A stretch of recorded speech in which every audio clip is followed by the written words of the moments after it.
Alright, well this is going to be the last machining operation for my part of the Machinist Vise for the What's in Your Box Toolmakers collaboration.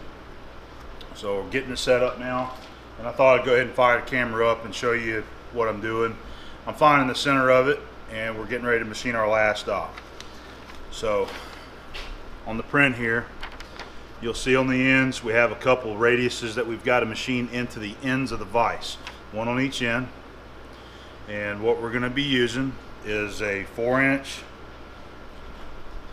I got a 4-inch milling cutter right here, 7/16. That's a staggered tooth cutter. I got it mounted on this arbor. This is the best setup that I have currently. As I said, I'm looking for stub arbors that look like this, okay? But this will work because I made a couple test cuts on another piece. Let me grab that and show you. Over the weekend, I grabbed this block of steel here and I made a couple test cuts with it. And you can see right there, I made 3 test cuts. Now this is cold rolled, and that's, you know, some kind of alloy steel, so it's probably going to react a little different there, but hopefully we're going to still get some good results out of it like this. So we're just going to find the center, and then we'll get the tool set up and find where it needs to be positioned. We got the vise flipped upside down, and then we'll touch off on the edge, and we'll go in. Probably going to be going in somewhere around 400 thousandths. That dimension is not critical. Matter of fact, they got on this print that the radius is 1.85. Okay, so that doesn't equal a common size cutter. Okay, that's going to be somewhere around, I think it was 3.7. Okay, so the closest would be, a nominal size would be 3 3/4 cutter. I don't have any of that size. The closest thing I got is either 3-inch or 4-inch. All right, so we're going to use a 4-inch. The end feed says 450 thousandths. Where's that at? Yeah, 0.45. So we're gonna have to back off on that a little bit because our cutter is a little bit bigger. Okay, but the purpose of those cutouts, what I understand, is just so that you can use a toe clamp or a strap clamp to hold it down to a machine. Okay, so that is the last step, and then once we get through with that, we're going to have this ready to box up and send to the next person down the line, and we'll talk more about that later. Okay, so let's get over here and get her centered up and start doing some cutting. All right, we'll get the machine turned on. I've already got her warmed up. Should be good to go, and we're about to touch off on this edge finder. So this is a 3/8 edge finder, and the tip of it's 200 thousandths. Okay, so I've already done my math, and let's see, we're going to be moving 1.543 once we touch off.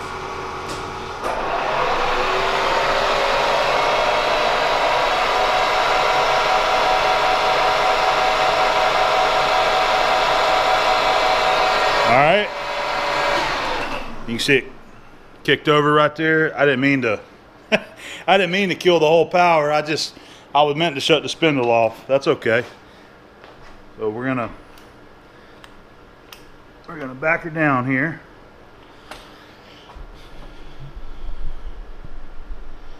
We'll point you up there to our Y. I'm gonna zero that out. What'd I say? 1. Got my handy dandy calculator on my iPhone. 1-inch 543.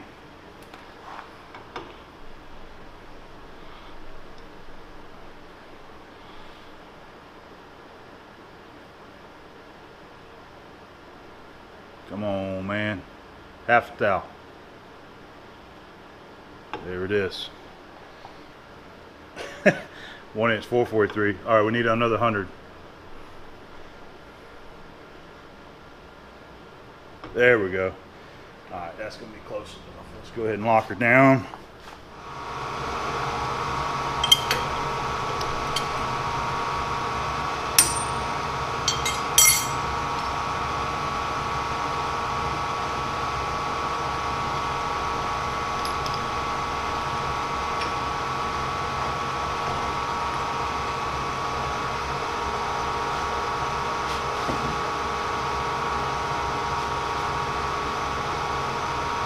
to go ahead and install our cutter. Give the shank a little wipe, make sure no dust on it.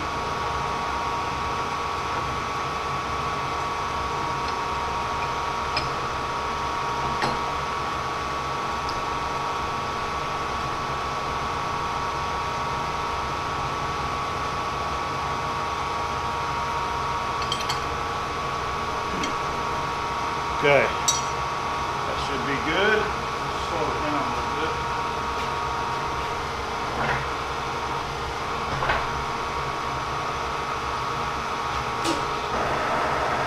Okay. Alright, we're in the center, so now we need to come off and come over here and touch the bottom of the vise here. Alright, I've decided to do this a different way with the machine off, and I've got it in high gear where I can actually rotate this, and the power's cut off over there for you guys, so you know. All right, I want to come up and I want to touch, but I don't want to scratch it. So you can do this with, usually what guys do is they hold the piece of paper and then they feed up. Okay, we're just going to try it on a slow manual way like this. So let me go ahead and come up, and I'm just going to watch it.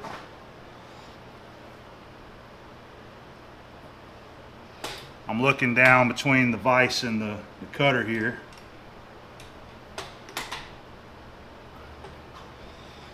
And that's pretty dang close, but we're going to get her closer.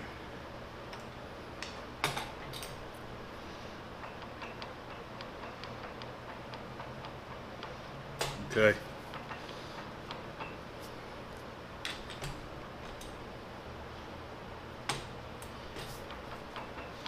You see it's dragging on that paper right there.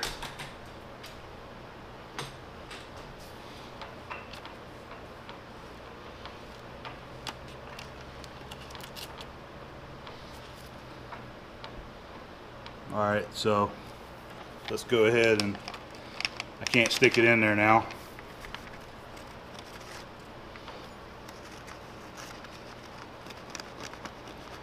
Okay, so this paper is 3/1000 thick. Let me move off. What I'm going to do is consider 2/1000. I've already done my math. We need to move it up 0.689. So that's going to be the thickness of the cutter. That's 437.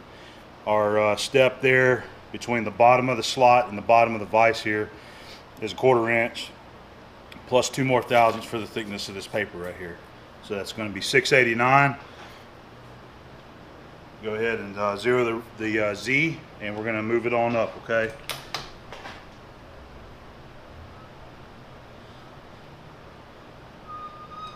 Okay, let's see. Alright, 689. So that's going to be our cut. Move it over here, and we'll go ahead and get started. Alright, trying to get everything set up here. Let's go ahead and check it. I told you we need a 1/4 inch gap here. So we're on the flute, and that looks like exactly a 1/4 inch to the bottom of the vise. So we're good to go. I want to go ahead and zero that. All right, let's fire up and touch off.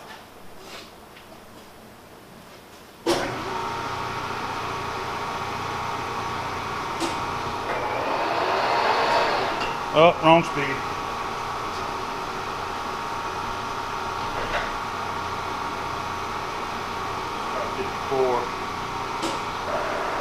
It's a little better like it.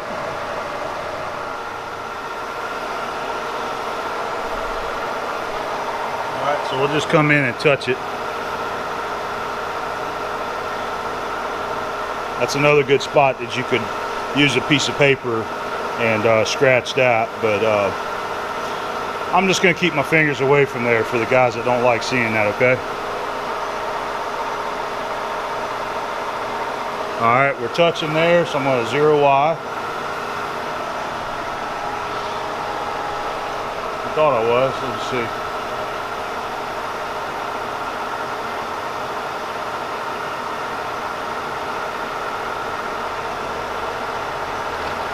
There it is. Okay. All right, let me get my feed rate set. We're gonna move in really slow here.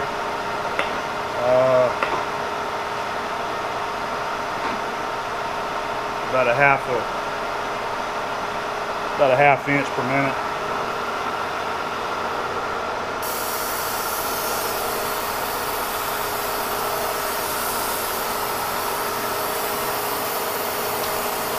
All right, we're feeding.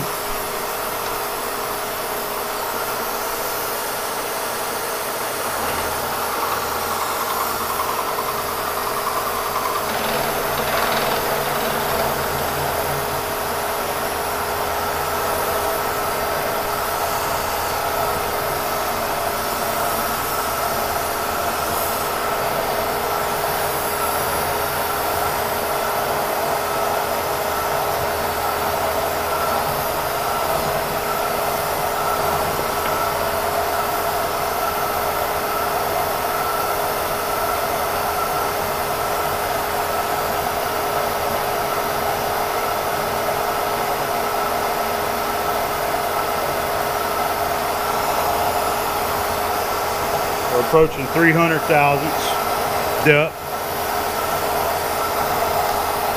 I'm going to back out and I want to measure it. I need to look at that print real quick.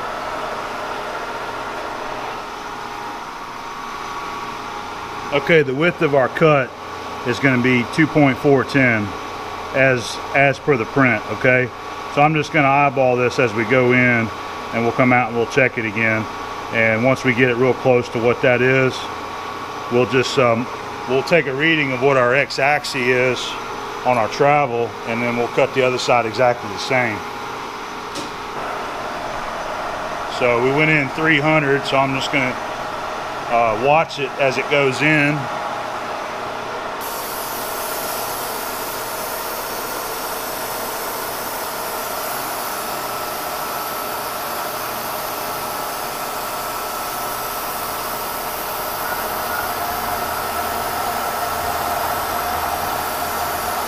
I'm just going to feed this by hand because it ain't much further.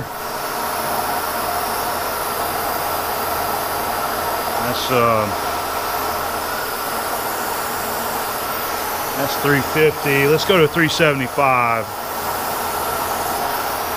That's going to be real close. Okay. That's 375.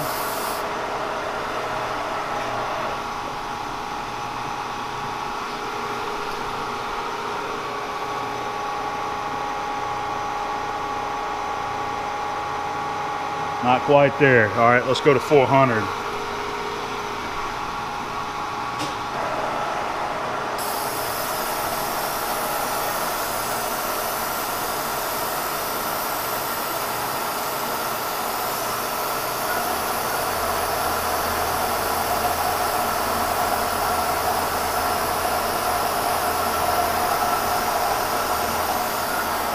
All right, 400.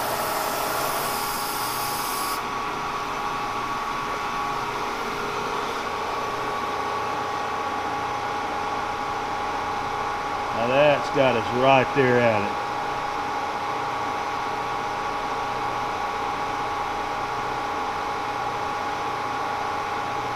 We can go a touch more.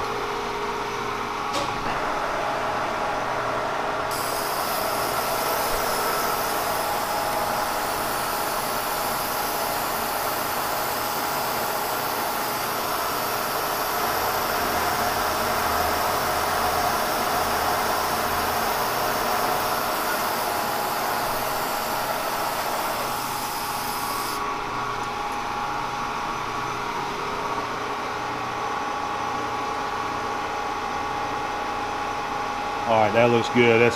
That's just inside the radius there on both of the jaws of the caliper.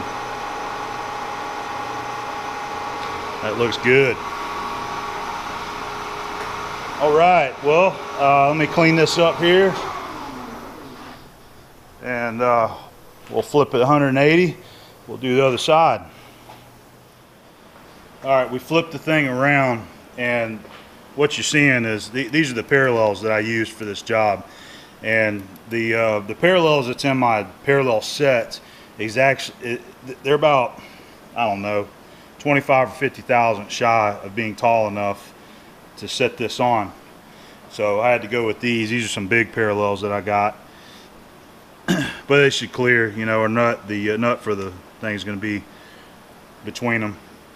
So I just squared it up with the end of the jaw right here, the end of the vise. That's how I did on this side.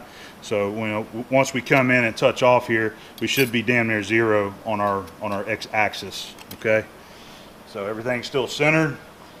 We've got her lightly bumped down on our parallels there, and we're good to go.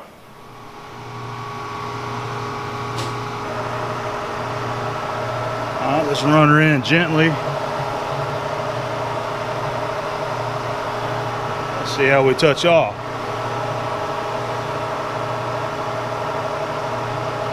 Ten away.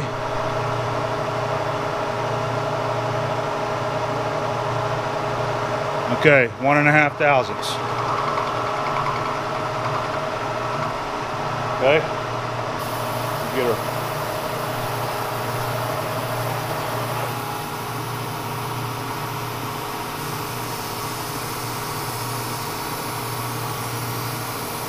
Coolant going.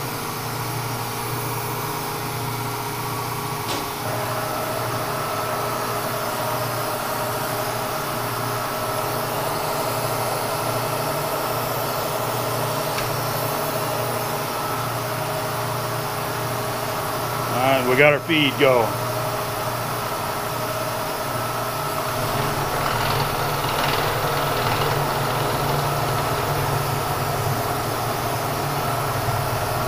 Alright, I got to snap a couple pictures here.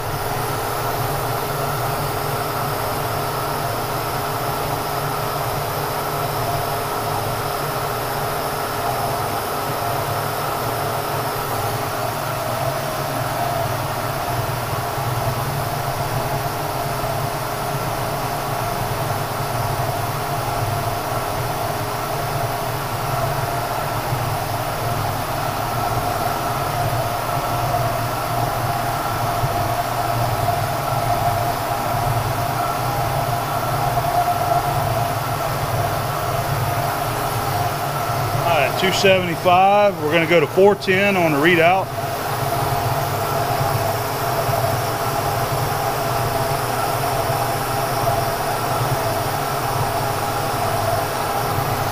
$350.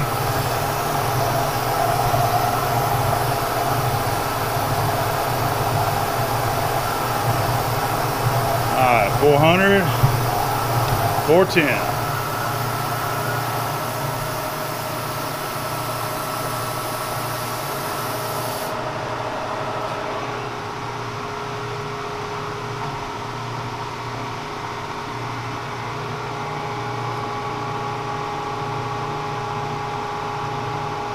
Oh yeah, we're good to go. All right.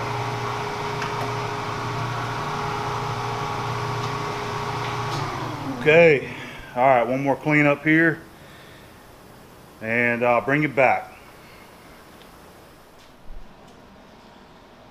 Well, here's you a little close-up look under the light of the completed main body of the vise, completed on my end anyway. And I think it turned out pretty good. I'm happy with it. Everything will be finished ground after it's hardened. There's our new little cutouts that you just seen me do.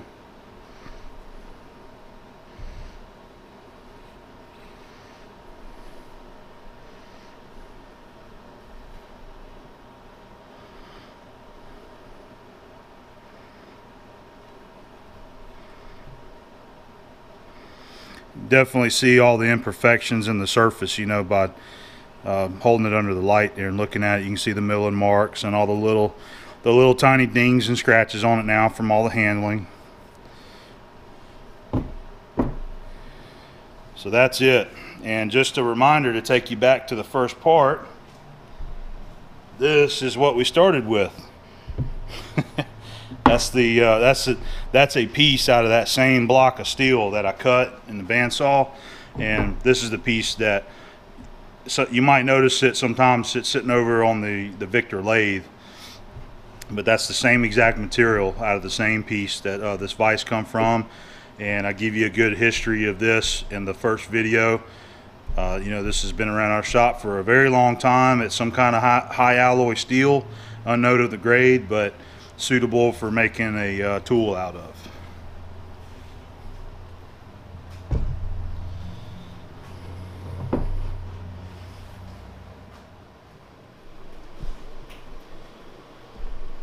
So I'm going to package this thing up tonight, and tomorrow it's going out, and this is being sent to Tim Harris, and Tim is going to do the heat treating on this. And I actually just followed up with Tim and asked him if he was going to make a video of this, because that was one of the requirements of everybody that's involved in the collaboration tool making, was to make a video to put on their channel so that everybody could see every step of the process.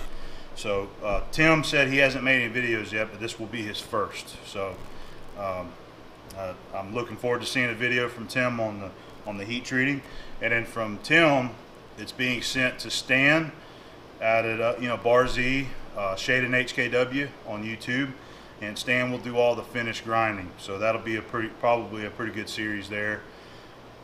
Brad is making the moving jaw, the movable jaw that goes on here.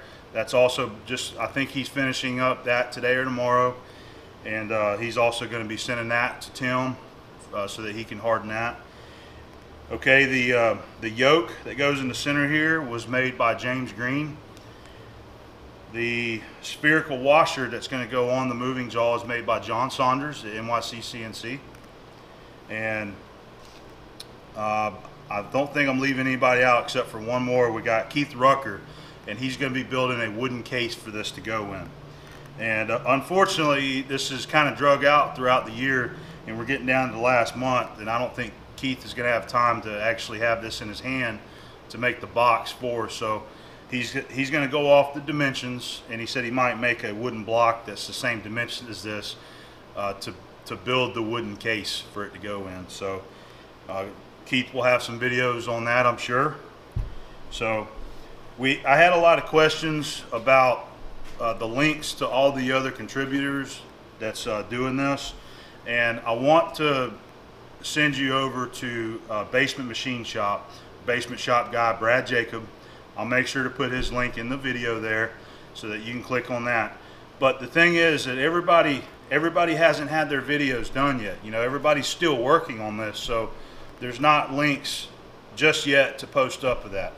But Brad is the one that's following up on all that. Okay, this was his collaboration, and once everybody's done with their part, this is going to get sent back to him. He's going to do a final video showing the finished product and packaging up, and he's actually taking a road trip to Keith Fenner up in Cape Cod, and he's going to hand deliver this as well as all of the tools, I believe. So he should have a video there towards the end in about a month showing all the tools that were made. So you definitely want to subscribe to his channel and check him out or follow up with him. And then he's also, as I said, he's going to post the links to all of the videos that were made regarding these tools, not just the vise, but all of them. Okay, so he'll have the links there for all of the other videos, for all the other contributors that made parts for this vise. All right, so one last note there is the prints. I know I had a lot of guys ask about the prints for this, and we're still working on those. And as soon as we get those uploaded, I'm sure Brad is going to handle that. He's going to have those to where it's a downloadable file. Anybody can click on them, download them, and print them out, and you could build the same exact vise for yourself. Okay, and then whenever I get that info, I'll share it on my videos also. Okay, so I think that's about it. We're going to go ahead and wrap this up now. I will say again that this was a nice project to get over here on the Kearney and Trecker mill and get my hands dirty and start learning the machine and being familiar with it. And I was glad to be able to finally get over here and use it and do this job on it. So I'm looking forward to doing a lot more projects over here. Hopefully a lot of heavy milling, things like that.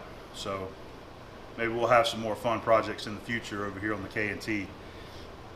But thank you everybody for watching and following along with us, and be sure to follow up with Brad on his videos. And I want to extend a thanks there to Brad for putting all this together and organizing it. This is really, it's been something really nice to be a part of, and I feel I'm just very happy that I was included in it. So thank you, Brad, and all the other guys that's helping out with this. You know, you're doing a great thing here. So that's it for me. I'm going to sign off. Thank you again for watching, and just be on the lookout for some more videos of the final product of this. Okay, see you guys later.